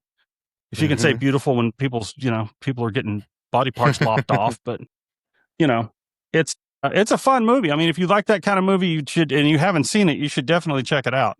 Yeah, because like I said, if you've seen any of the most recent movies, this one's. Can't believe I'm saying Hostel is kind of tame. Yeah, I know things have changed for sure. Yeah, one other person I wanted to mention was Rick Hoffman. I've seen him pop up in a ton of different TV shows and stuff, but this was the first movie I remember him from, and then he actually revisits us in our next movie we're going to talk about. But he's just got that crazy, he's got that crazy vibe that just is like, he can pass for like a really like jerk business dude, like in that bro category of just like, I can do whatever I want because I have a lot of money. Really does that role well. And I think Jay Hernandez did a good job in this film with. Oh, yeah. Really good. Yeah. It's one of his only leads, I think. I mean, he's been in a couple of lead parts, but this was one that was, he really does take up half the movie just with himself trying to escape. And this was my first introduction to that level of gore. When did the first Saw movie come out? 2004. Okay. So just a year before. This. Yep. And I had kind of gotten, I don't know that I watched them in 2004. I think it was a little later that I ended up watching them, but I ended up kind of getting on the Saw train, and I like the idea, the detective work of Saw, but then it's also got the gore and stuff. So we were definitely, as as a movie-going audience, we were definitely interested in seeing a little bit more of that in our films, in our horror films in particular, at that time. And I think it's definitely set the stage for what we watch now and what we're going to see this weekend. Josh, what you got for the backlot breakdown?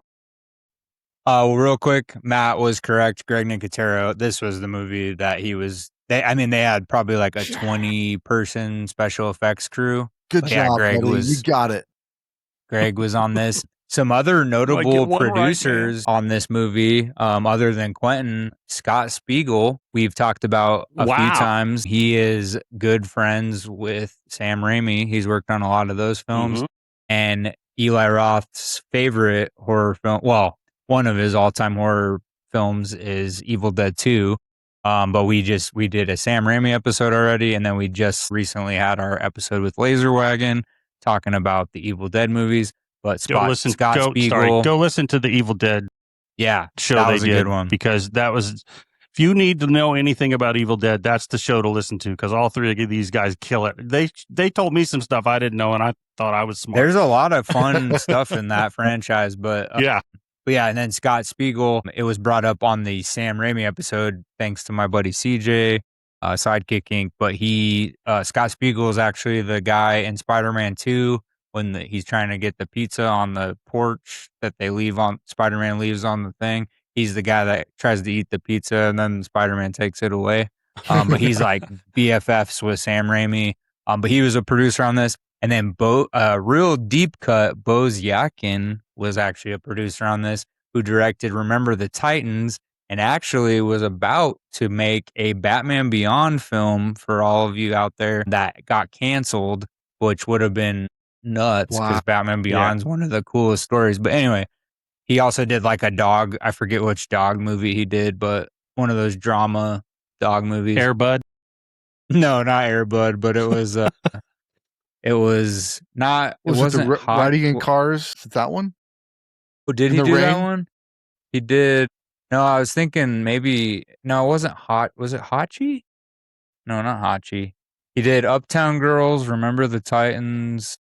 Oh, wow, we Max. just watched. Okay, Max with Gotcha. Channing Tatum, the police, the army military. Yeah, I think I never saw that movie, but I heard it was really good. Shout out to anyway, shout out to Uptown Girls, because sorry, 1 second. He got excited about Uptown Girls. He's a Shout huge out to fan of It's Uptown gonna be Girls. worth it. It's gonna be worth it. I promise.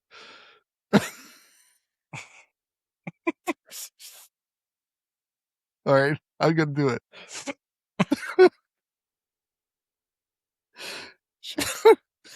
No one has ever said shout out to Uptown. In the history of podcasts, that is the first time that's ever been said. I can't wait All to right. hear this one. Really. Take two. Uptown Girls.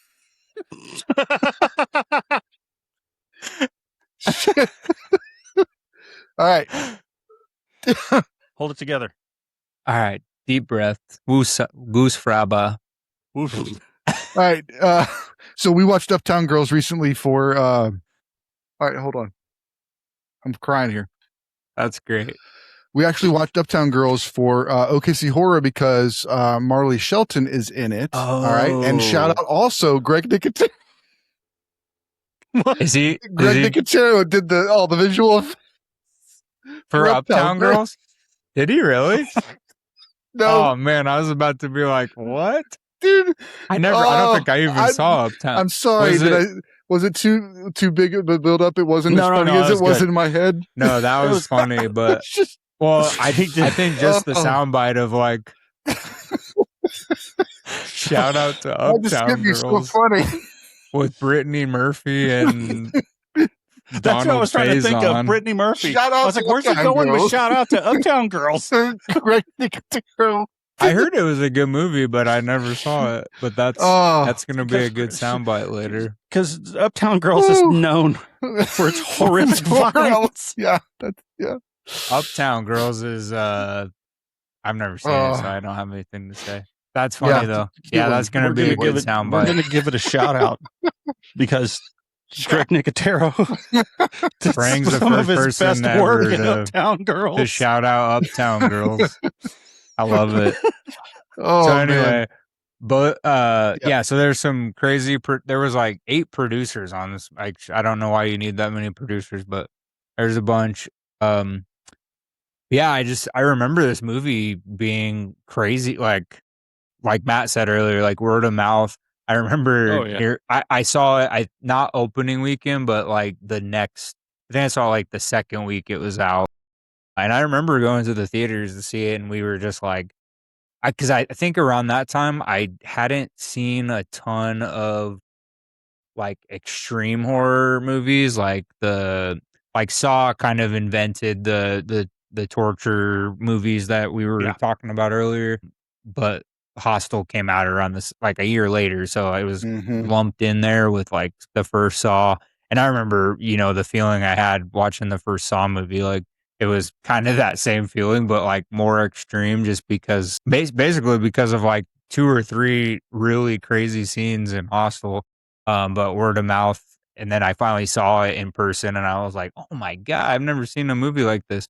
But yeah, the Achilles one was a huge topic of discussion. The eyeball, I don't think I've still to this day. I mean, I've seen some extreme movies. I don't think I've seen a scene crazier than that eyeball, like actual eyeball getting cut out of the thing. Like that was, it was like hanging. Crazy work. It was like melting and hanging out, and then Jay felt bad. Jay Hernandez felt bad, and then so he just cut it off, and then it started. Yeah, I'm not going to get into super detail, but yeah, I mean, I just remember when that movie came out because like it was hard to not talk about it or forget it.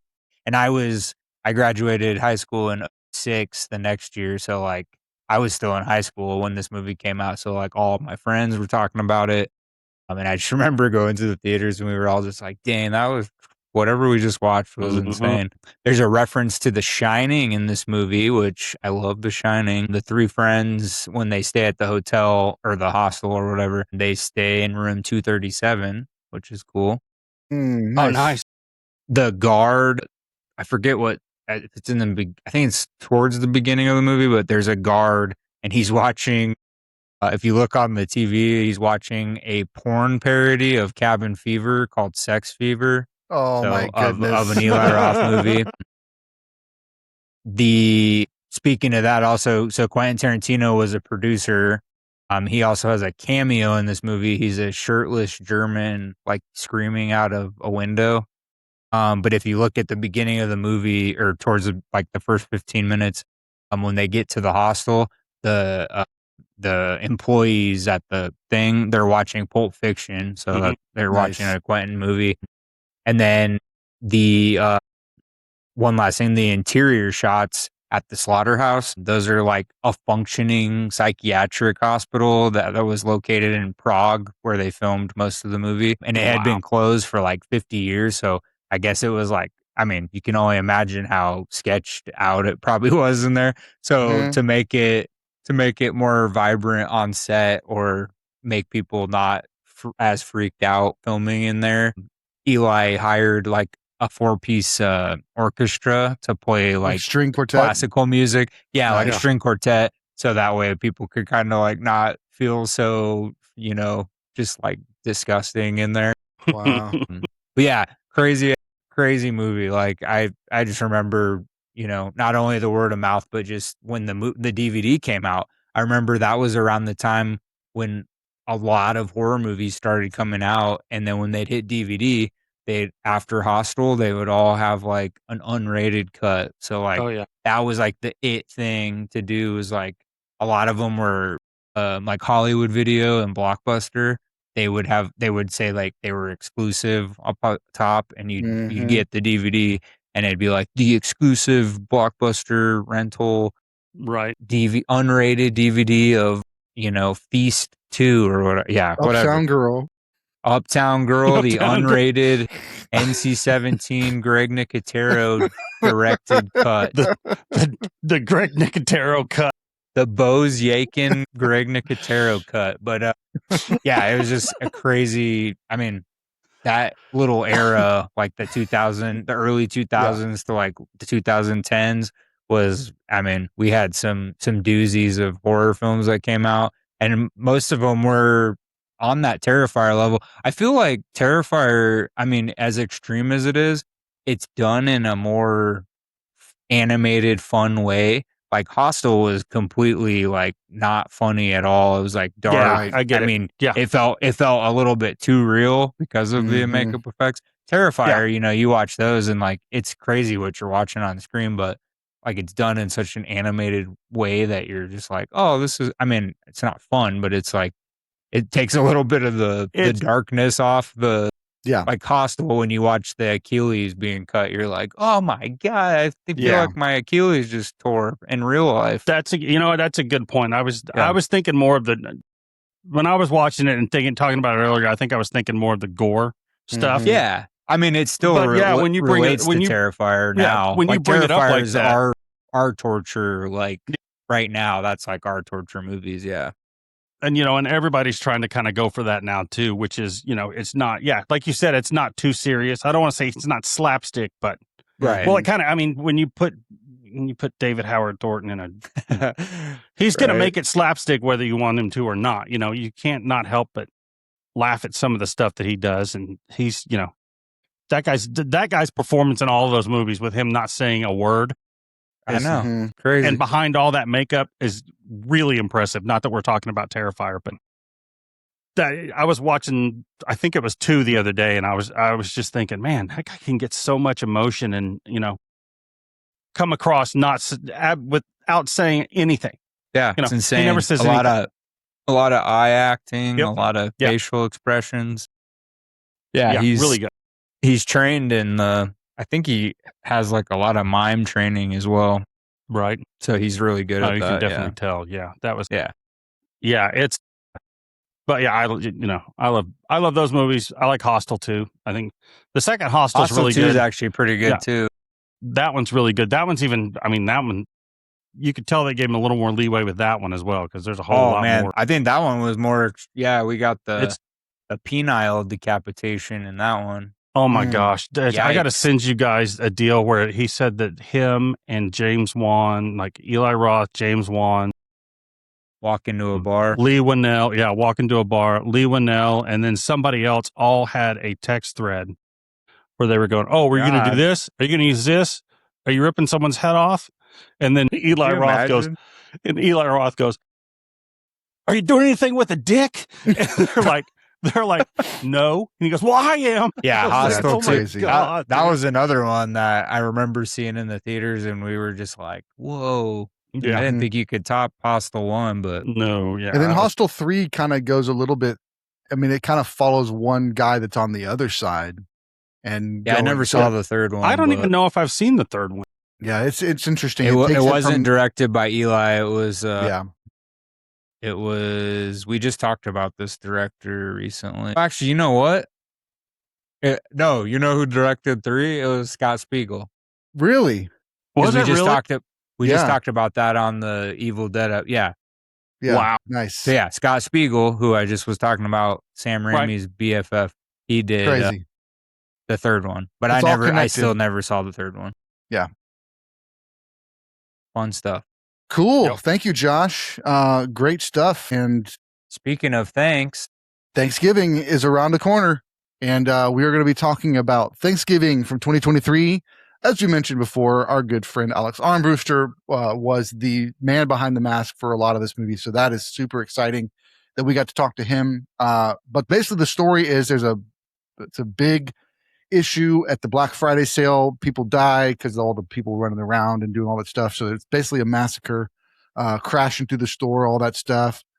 And then a year later, somebody dressed as John Carver shows up and starts taking people out in the town that have to do with the whole thing. They found a video of the thing, and anybody that didn't protect people, they are now on the list.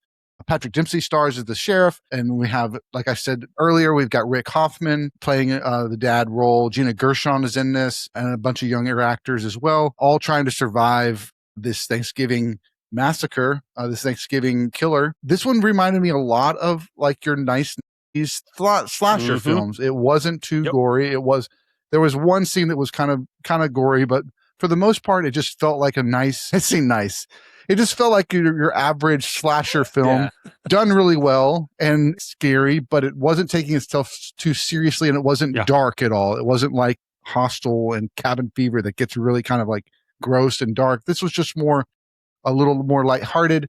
It has that Scream vibe where you don't know who the killer is the whole time. It's the Scream and the I Know What You Did Last Summer kind of vibe. And really well done. Eli did a great job with this one. They have Thanksgiving 2 that's now pushed, I think, to next year. So we're looking forward to that one. And we're hoping to have Alex back to prepare for that one. That'd be awesome. Matt, let's hear it. What you got, man? Thanksgiving. I've been looking forward to this movie since Grindhouse, and he did that mock trailer of Thanksgiving, which is just, the best part of Grindhouse to me was, I love both. I love Planet Terror and Death Proof, but the huge surprise were all of the fake trailers in between and the trailers that actually got made into movies. Right. I think, what is there, 3, right? Like Hobo with the Shotgun got made, right? Machete. And Machete. Jason Eisner. Yeah. And Machete, Robert Rodriguez. And then Thanksgiving, which is, Thanksgiving was the one that disturbed me the most. I was like, what is going on in that trailer?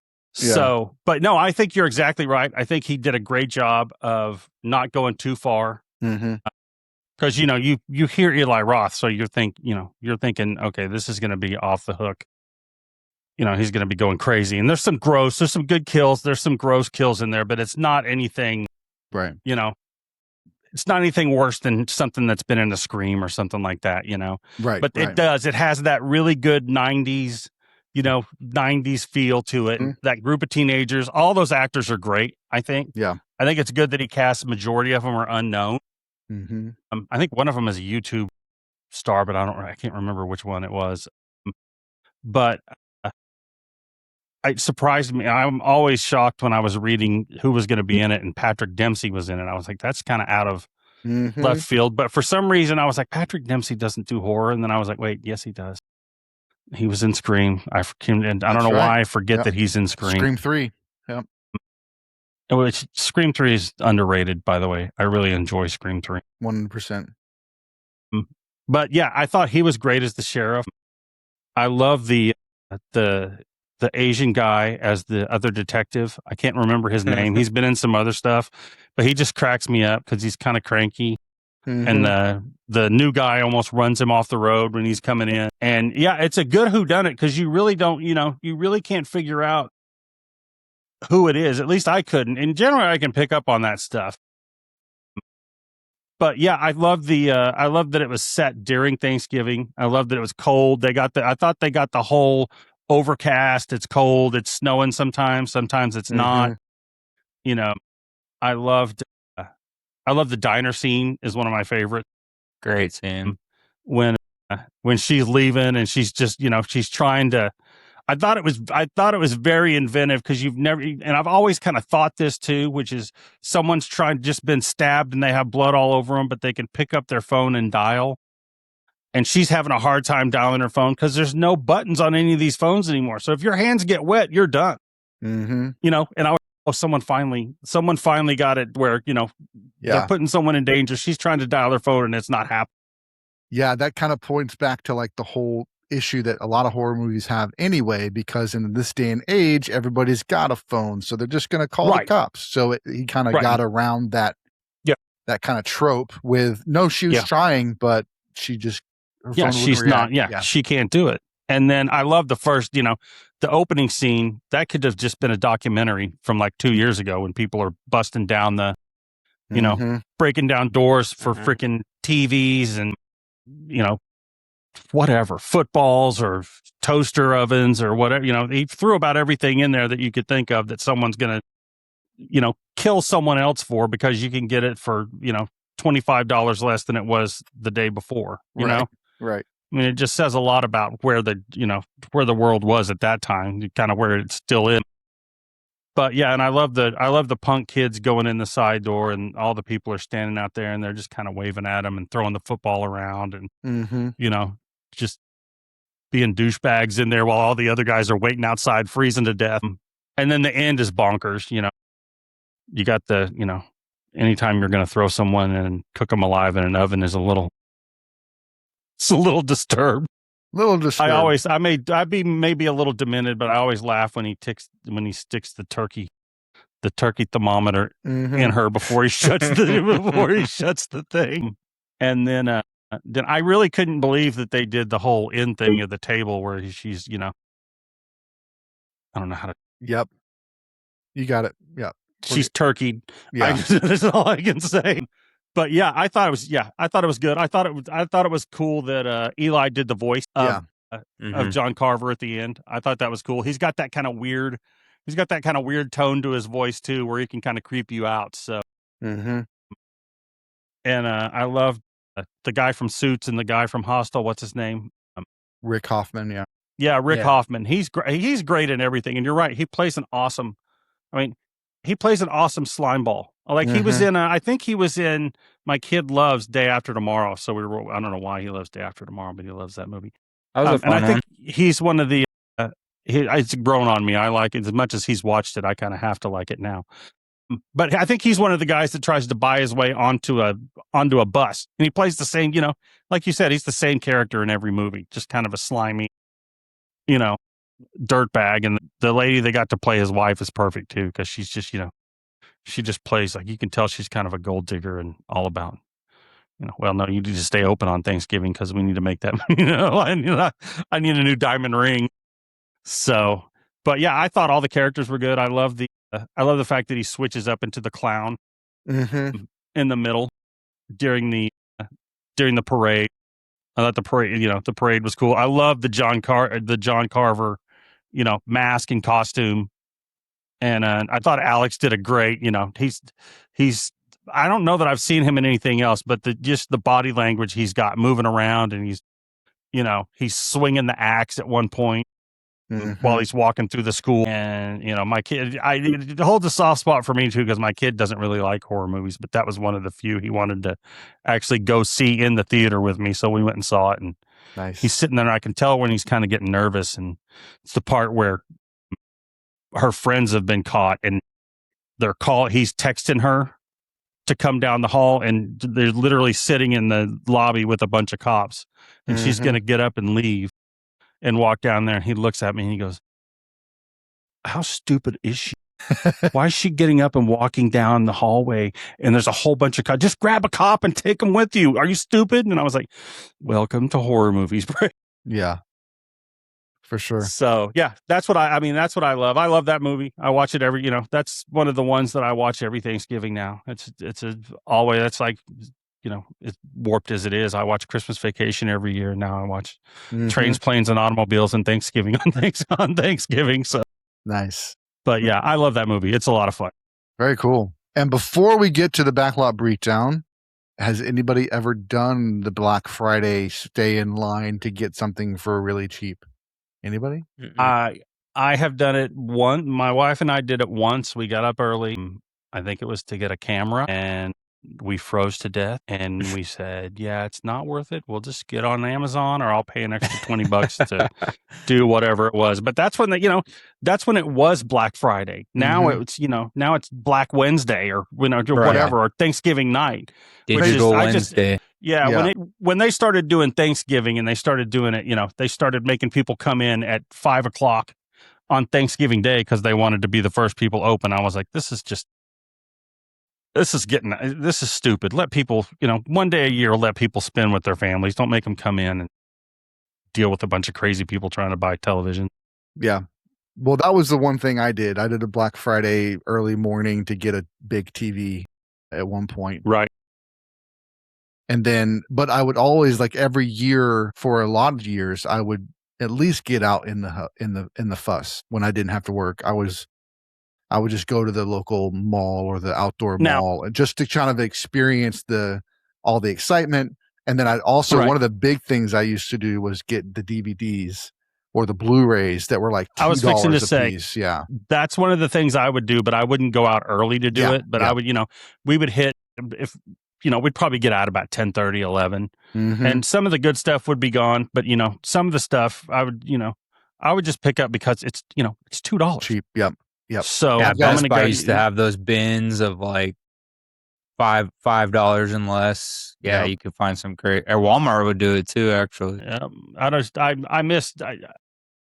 have a hard time believing that Best Buy's not gonna start carrying DVDs again or Blu-rays. Well, they have on their website now again, but they're technically like third party, but you can order them through the Best Buy website again.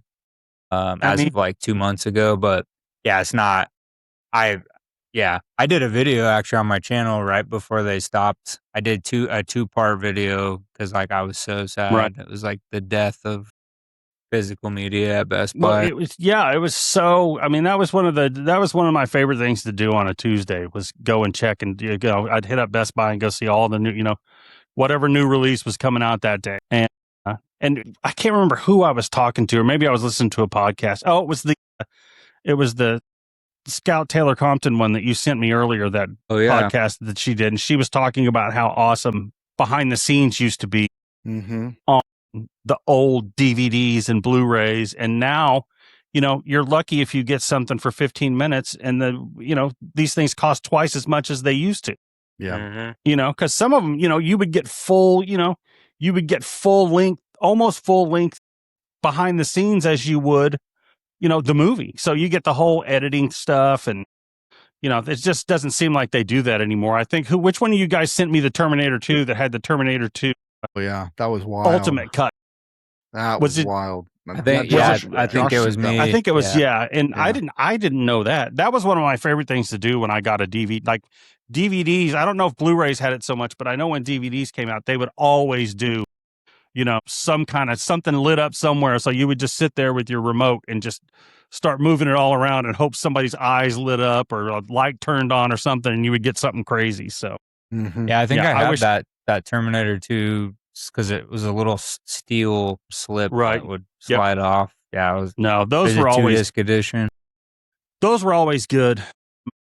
Like I said, I love behind the scenes. I think the best behind the scenes I've seen is the one for Rob Zombie's Halloween. Have you guys seen that one yet? That one's good. Yeah, it's almost 2.5 hours long. I think it's longer than the actual movie.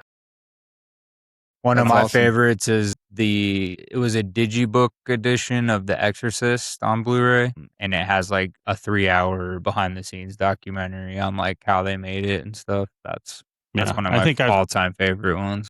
I think my all-time favorite documentary is The Abyss. That's a good one too. And it's that one's fantastic. Have you seen that one, Sprang? Mm-mm. No. I need to let you borrow. Well, it's on the do you have the new Blu-ray or the new 4K of The Abyss? No, I haven't seen The Abyss. It's one I'm missing. Have you not? Yeah, I gotta add it. Wow, we need to watch. We may have to do a watch along on that one.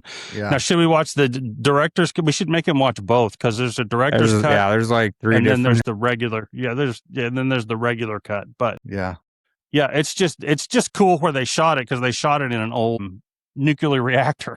Wow. That they just filled up with water. Yeah, That's awesome. it's super. Well, I got completely off course again. Well, you're good. Yeah, you're good. It's really it's just the behind the scenes and the Black Friday stuff. Yeah, the DVDs were one thing that I would definitely. Yeah, we'd get out and go shop around. We just didn't get up early in the morning and be there at like 5 a.m. Like, yeah, my sister-in-law and a bunch of my bunch of girls I know that I went to high school. They would get up super early and go and do all that stuff. Nice. So yeah, I never was able to do any of that, but I didn't really want to. Actually, I think in Colorado, especially, almost every job I had, I always had to work Black Friday anyway. Yeah. So, like the video store, we would do a huge sale just to get people to come. So we would open like 30 to 45 minutes earlier, and then we'd have like crazy, buy two kind of buy two get two free or whatever. Yeah. Just to get people to come up to our store instead of the other ones. I used to do all kinds of crazy stuff like that, but yeah, I miss going to stores and seeing going to Best What's Buy on and seeing sale. all the Yeah. seeing what's new. I mean, it's fun to go to Walmart, but it was different going to Best Buy, you know? Yeah. For sure. And Walmart seems to be so hit and miss with if they're going to get stuff in or if they're going to put it out in time or whatever. Well, the employees, sometimes it takes them, 2 weeks to put out an end cap or whatever. So That's for sure. That's for sure. yeah. And then you got losers that steal the slip covers off of 4K Blu-rays. Dude, I forgot to send you that. When you sent me that earlier, I looked it up on eBay. There's The like slip 4 covers guys out there that are selling slip covers for $17. Mm-mm. Starting bid is $17 on the Obsession slip covers That's that someone crazy. just snatched off there. And speaking of physical media, real quick, I just saw what was it? I saw like a Reddit article or something, and this guy had like 7 Blu-rays, like a stack, and in the picture, and he's like, these are my heavy hitters, and I was like, what does he mean by that? Because it was like Goofy movie on Blu-ray and all that stuff. Some of the ones he had were like ridiculous titles that you wouldn't expect were out of print. Like Goofy movie on Blu-ray apparently sells for like $200 to $300 on eBay. Yeah, I it's looked it up. insane, man. He had some odd titles in there, but I was like, what? Those are $200? That's crazy. I forget which one was on there, but I was like, that movie of all movies was out of print? That's crazy. But anyway. There's a bunch of them that are out of print that don't, Yeah. that don't do that. Now, I came across one because sometimes I'll buy, I'm bad about double dipping. So I bought Obsession when it came out on digital, and then I bought it on, I bought it on 4K when it came out too, which I need to stop doing, but. No, you don't. It was, yeah, right. Don't stop. You guys are no, bad you don't, but influences, you're man. also not going to. So yeah, you're I've probably told myself that too. Yeah, you're probably right. But I had one disappear the other day. Wow. Like they lost evidently Apple or somebody had lost it for a while, and I say the other day, it's about a year ago. It was Lost Boys that I was like, I know I bought Lost Boys, and it wasn't it came back, but it was not in my library for like 2 or 3 days. Wow. And I was like, I know I bought this one. Mm-hmm. And then somebody was complaining about a whole TV series that they bought that off the PlayStation Store that they lost the rights to. So it's just all that stuff. They're out $70. Crazy. Yeah. So, but yeah, I say I'm not going to do that. But and then I get a thing from like today when my wife and I are on our way home. She's like, "Why is it that every week there's like a $19.99 charge and then a $9 charge and then a $7 charge?" It's like, why is all this stuff coming out of Apple? And I always go, oh, it's probably some streaming thing we have. Yeah. And it's she goes, oh, really? And I said, yeah, it's streaming. I stream that movie. That's what I do. Yep. And then you go, and I'm so thankful for you, Vic, for letting me explore for this. being so supportive. Yeah. You are so supportive of all physical media is going through a really tough time again right now. And it really tears me up internally to where I have Taco Bell. I'm trying. Yeah. Because I'm so sad, and then Taco Bell lettuce, and then I'm sick. So we're just going through a tough time. I need the physical media. Oh my God! You know what'll get us through it though is the backlot breakdown for Thanksgiving. Let's hear it. It will. Let's do it. Speaking of the What do you got?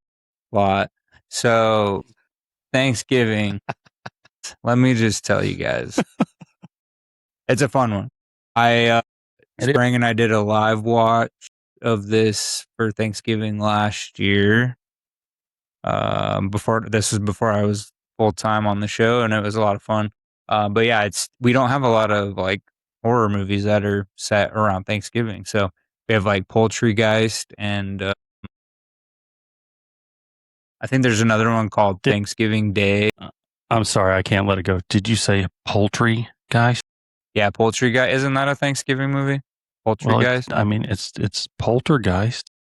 Or is there one actually called Poultrygeist? There's a movie. I think it's a trauma. I think it's a trauma film called Shut up. No, have you never heard of that? We just thought you were mispronouncing it. I thought you were just trying to be funny and be like, no, there's a legit movie, and the cover is like a picture of a really ugly like chicken. Thanksgiving turkey. Don't forget it's either. it's a trauma film by Lloyd Kaufman. But yeah, Poultrygeist Night of the Chicken Dead is a shock horror musical comedy. It came out in 2006. That's We used to crazy. sell it. Was a hard one to get at the video store, but I gotta watch. That's got to be streaming somewhere. And but I don't think forget, there's another. Don't forget Uptown Girl. Oh, does that take place during? Oh, you know what? Spider-Man. No, wait. Spider-Man. No, Spider-Man takes place during Thanksgiving, doesn't Thanksgiving. We have Peanuts Thanksgiving movie. Planes, But Trains, for and horror Automobiles. movies, I think isn't there, or maybe there's not a movie. I thought there was an old '80s movie called Thanksgiving Day, but I don't think there is. But yeah, really fun.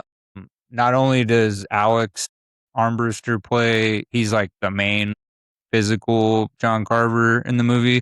But Eli Roth did a really cool thing to kind of throw people off the trail of like, because a lot of, especially my friends, when they watch horror movies, they're like, I guessed that in the beginning of the movie. Like, no, you didn't. So shut the heck up. But in this movie, like, he used multiple actors and actresses to like play John Carver so that you could see, how they walk or how they grab something, just to throw people off the trail. So I thought that was really fun. There's a cat in the movie that apparently was such a good actor that Eli named him Leonardo DiCaprio. And that cat was also in the remake of Pet Sematary, which is cool. Wow, that's awesome. And going back to the fake trailers, because they're really fun, but I remember because Grindhouse came out in 2007, I think. Mm-hmm. So I mean, it took a good long while for them to finally like make a spin-off of this movie, and it's actually like a completely different version. Like Rob Zombie did one. It was called the Werewolf Women of the SS, and it starred Nick Cage as Fu Manchu. So that was really fun. If you go back and watch, how has that movie not gotten made yet? I know. And then obviously Sherry Moon was in that trailer as well, because Rob puts her in everything. Edgar Wright did one. He did a fake trailer for that called Don't. Hobo with the Shotgun was actually really fun. So there was a contest for fake trailers, and people entered their short films or whatever for like a fake trailer. And Jason Eisner, who did Hobo with the Shotgun, he won that contest. So his fake trailer of Hobo with a Shotgun was in the Grindhouse movie, and then it got made into a real movie, but starred Rutger Hauer, and it was super fun. Yep. He did a movie. He actually did a short film that I don't know if you can find it now, but my brother and I used to watch it. It's only like 13 minutes long, and it's called Tree Venge, and it's about killer Christmas trees. That movie is so funny. Like one of the trees, one of the trees like jumps and like pretty much crushes like a baby, like just stomps a baby out, which sounds brutal, but it's just done so ridiculous. The other fake trailer was, obviously Machete, Robert Rodriguez, who also did Planet Terror for Grindhouse. And I think that was it. Yeah, Edgar Wright, Jason Eisner, Rodriguez, Rob Zombie, and then Eli Roth. I think that's it. And then the Thanksgiving fake trailer that Eli Roth did actually starred some people from his previous films. Jay Hernandez was in that. Jordan Ladd was in that. And then Eli was a small role in that one as well. But he tweaked it for the actual movie version. Wasn't Michael Biehn the sheriff? I think, somebody famous was, but I just remember when like the fake trailers, because they played them before the Grindhouse movies, but then you could get them they released a Blu-ray that had both movies as they were played as a double feature, and which I own, and that bonus features has all the fake trailers on it. Yeah. You can watch them on YouTube too, though. I know I've seen them on there before.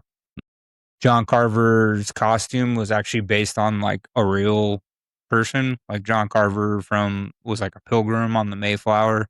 So like they just had like John Carver masks that they recreated from, I think, a long time ago, paying homage to the real John Carver.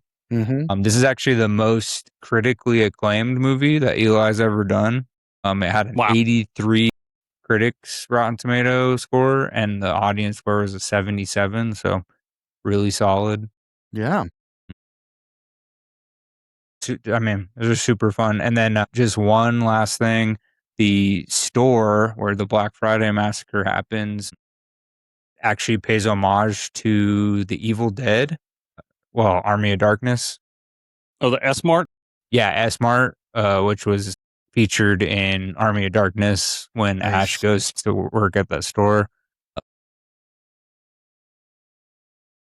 But yeah, so that's he said Evil Dead 2 is like one of his favorite. He likes the Evil Dead franchise in general, but he paid homage to it with the S-Mart. And then the comedian, really funny comedian who was also in Joker Folie à Deux, Tim Dillon, he actually is one of the employees at S-Mart. So he had a little comedic role, which was pretty funny. Nice. Yeah. Good stuff, that was good. guys. Fun movie. It's that's a fun movie. That movie's just fun. Yeah. Yeah, sure. it's definitely a must watch every year. Yep. Well, thank you so much, Matt. Thank you, Josh, as always. You're welcome. Thanks for being here. What you got going on, Matt? Anything you want to share with the audience? Like I said, I'm still trying to get stuff going on. I'm slow at doing stuff. I need to put up a couple of reviews of a couple of movies that I've seen, and I'm going to start doing. I think I finally figured out what I'm going to do for my YouTube channel. As I sit here, and this room looks fairly clean that you can see. Nice. But it looks like it just threw up posters and Funkos and everything else. So I think I'm just going to I'm going to redo this thing. So I think what I'm going to do is do a little bit at a time, a couple of different videos of what it looks like, what I'm going to do. I bought a couple of my local Regal sells posters for charity every year. And I got one of my favorite movies from last year is The Bride. So I got like a huge IMAX Bride poster that I'm trying to figure out how to hang. And then I saw somebody, I can't find it now, but somebody bought I can't afford to frame a giant IMAX poster. Yeah. But so I just Googled something and it popped up on YouTube that someone bought something that like tape that looks like a frame that you can stick on the outside. So I'm going to try and do that and stick it up on one of the walls behind me and just kind of get this thing going. Cause I've got to get a little bit of I'm kind of crammed in between all this crap that's everywhere. And then I'm going to try and I got a couple more unboxings and I'm going to just try and be in general more active on YouTube. And I'm mostly I guess most of the stuff I post is on Instagram now. Yeah, for sure. I do on Facebook sometimes, and then I got to get on TikTok. So check out my Instagram is probably where you'll find me most. And I tend to do stories the most right now. So I just share a bunch of stuff that I'm interested in. And then I may start doing some, reviews. I just watched, have you guys ever seen Lords of Salem? Yes. Did you guys like it? I did. I thought it was one of Rob's like best. What was like his artsy film? Like that's what I watched it the other night, and I thought, man, I was like, it's shot. It seems like it's shot completely different than any of his other movies. There's not that hectic, shaky camera and stuff. So I mean, I think I'm going to do a review. I've got to watch it again, and I think I'm going to put up a review of that one. I just got the Blu-ray off of eBay, so I actually have an autographed Lords of Salem poster that I need to get framed. It's by Greg Nicotero. Yes, Greg Nicotero. Ron Perlman. No, it's actually signed by Dee Wallace. She plays one of the witches, and then nice. Meg Foster plays the main witch. Nice. From They Live. But yeah, she's. I met her at a con, and she had those because the movie had just come out at that time. That's cool. So I have both of theirs. And it's a cool one too because it's not like the normal yellow poster. It's like pink. It's got like a bright pink. Is it 11 Is it an 11 by 17? No, it's a weird size. It's like I can't even find a freaking frame for it. It's like 10 by 15 or something. Or gotcha. Yeah, so super. I saw that one. If it's the one you're thinking about, I think I saw it on eBay the other day. That I'm gonna. It's a sweet. Happy that I bought it. Their autographs look really nice. They put like little drawings on it too. So nice. I was like, "Ooh, the witches." So very cool. Yeah, that's about it though. That's about all I got going on. I'm sure I'll go watch Obsession again because that seems to be the movie that I watch all the time now.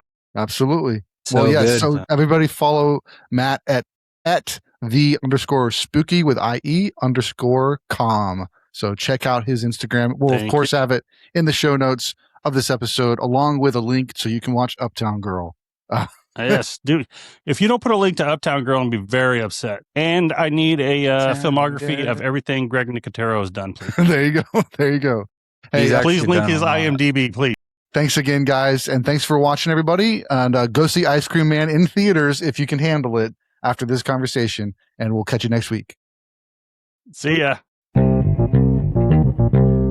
Thanks so much for listening to the podcast. We hope you enjoyed this episode. Don't forget to jump over to our website, moviesthatmakeyoupodcast.com. See all of our links. Follow us on Instagram so you never miss an episode, a live stream, or an interview. And until next time, keep watching movies.